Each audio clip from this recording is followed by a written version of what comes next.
My name is Michael Martin Drain. I am an Assistant Regional Director for the HIRE program. The HIRE program stands for Hoosier Initiative for Reentry. Our sole purpose is to help individuals with a felony conviction get employment. Are you a business looking to expand your workforce? Do you have some questions about what it would take or what steps would you take with hiring individuals with felony convictions? Today we are joined with Kristen Abbott, who is an HR specialist who has a lot of experience in how this process goes. Firsthand experience. Kristen, how you doing today? Hi, Michael. I'm great. Thank you. Good to know. Tell me about yourself. So my name is Kristen Abbott. Like you said, I have been in HR leadership for about 20 years, based out of Indianapolis for most of that time, largely in manufacturing and industrial companies. I formerly was the HR vice president at Diamond Chain Company. Now I am self-employed as the managing director of Abbott People Solutions, which is an HR consulting company. And I've been doing this type of work that we're here to talk about today for, started about 4 or 5 years ago, really hiring people with felony convictions. As an experienced HR representative, tell us about your experience in regards to working with people that are returning citizens. Overwhelmingly positive. I mean, especially if I'm hiring for positions in distribution or warehouse or manufacturing, and I had the choice of hiring someone with a conviction through a reentry program, such as the one that you operate, or hiring someone else, I would always go with the person coming through the program, because what that does is it gives you access to a pool of candidates that really want to work, really need to work, are thankful for the opportunity. And there's really no entitlement there. It's just someone who really wants to work, wants to be there, and is just happy to have a job. And if you can get that combination in an employee, especially when there's a tight labor market, it's very valuable. What are some obstacles and opportunities that businesses will face when hiring people with felony convictions? So I'll start with obstacles, and really there's one main obstacle that employers really kind of have to grapple with. And it's, the different federal laws that seem to at least be competing with each other. So on the one hand, an employer is responsible for keeping their existing employees safe. And so really what they're talking about is workplace violence. So that's on this side, right? And so that's mostly what's been in employers' minds and it's a serious topic, right? That has to be, thought through and understood, and there really needs to be a plan. On the other side, you can't discriminate. And really what you're trying to avoid with the discrimination is something called disparate impact. And disparate impact is when a company has a set of policies or practices that appear to be neutral in that they apply them the same way to every candidate. But once they apply that practice or that policy, there's a disproportionate impact on a protected group. And so that's when that practice becomes a problem, unless you can prove that it is job related. So for example, a selection process could be considered for disparate impact. If your selection process is that you don't hire anyone with a felony conviction at all, and you kind of have a blanket policy for that, and as a result of you not hiring anyone with a felony conviction, you're likely to create disparate impact on certain groups of minorities in this situation. And that's when that practice becomes illegal, unless you can prove every single time that you did not hire someone with a felony conviction that it was job related, which is very difficult to do. What type of environment does a business need to have in order to welcome these employees in and make them feel a part of the team? So that's an interesting question, because that has to do with, I think, whether the employer is willing to have an open conversation with their employees, so both internally and then also externally with their customers or their clients, about this practice that they have. We always recommended that the returning civilian be discreet about their background, and then everybody just treats them exactly the same. But I think you do have to kind of think through what your communication strategy is going to be. Do you want hiring returning civilians to be a part of your kind of inclusion strategy? If so, then think through how you're going to communicate that to employees and how you're going to communicate that externally. What skills or qualities are employers looking for when considering clients for employment? So they are most importantly looking for candidates who will show up every day on time without fail. That's a given, but it's not always easy to find as an employer. So they're looking for that reliability, that attendance. Second, they're looking for, when you are coming into a new job, you're not going to know everything. That's just, don't think that you have to know everything, because you won't.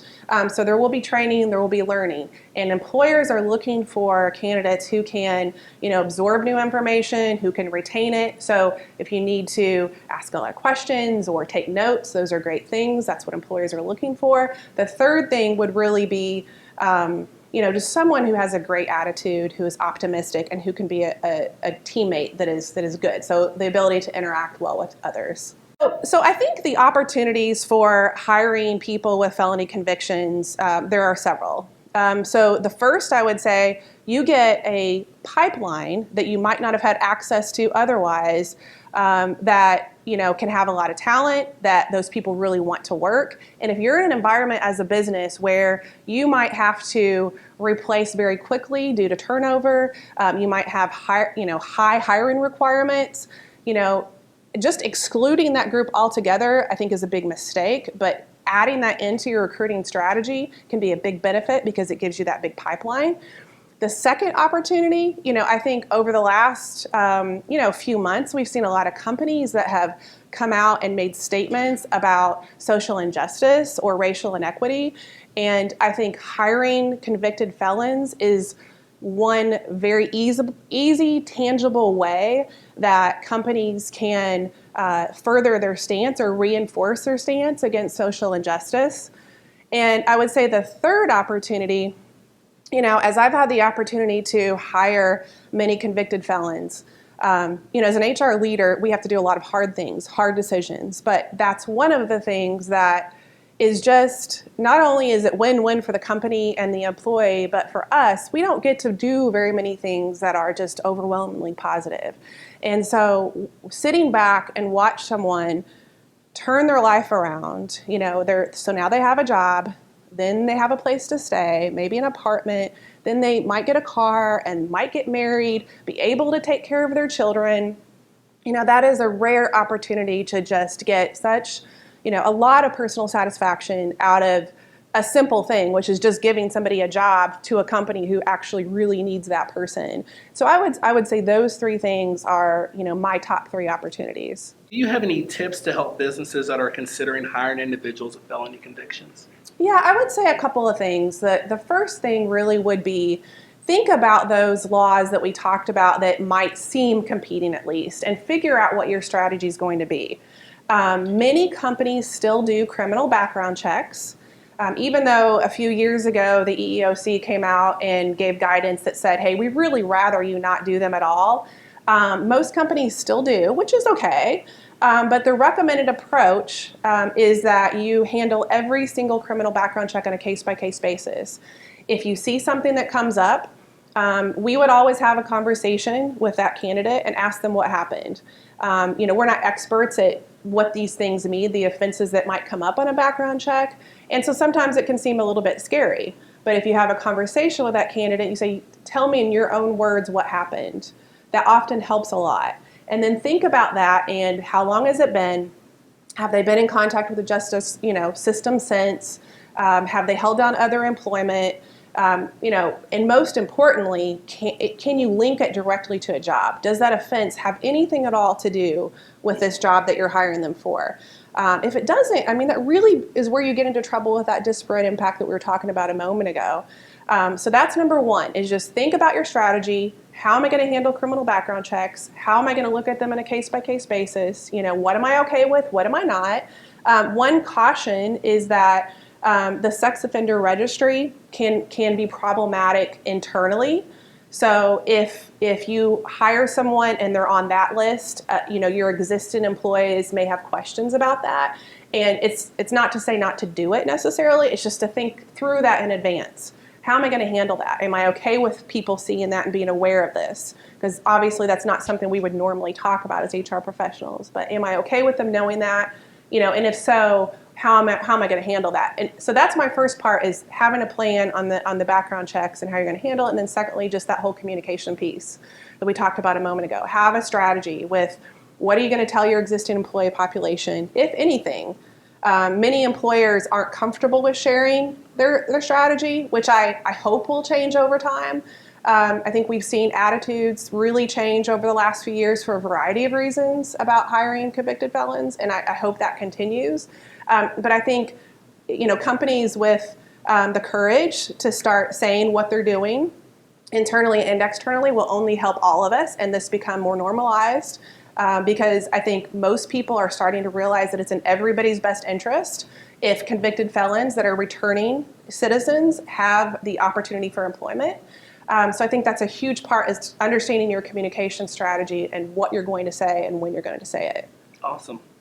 Any last tips, best practices that you would give businesses looking to actually say, hey, I'm going to go and either change our hiring strategy? Any tips or anything like that you would provide them? So what I did was just start with one and get used to it and understand it and see how it works.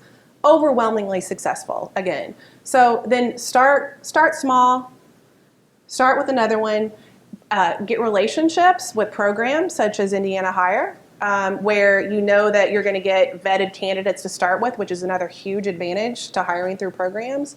And then just go for it. I mean, really, everything has benefits and downsides to it in life. And I think this particular issue, the positives far outweigh any potential negative.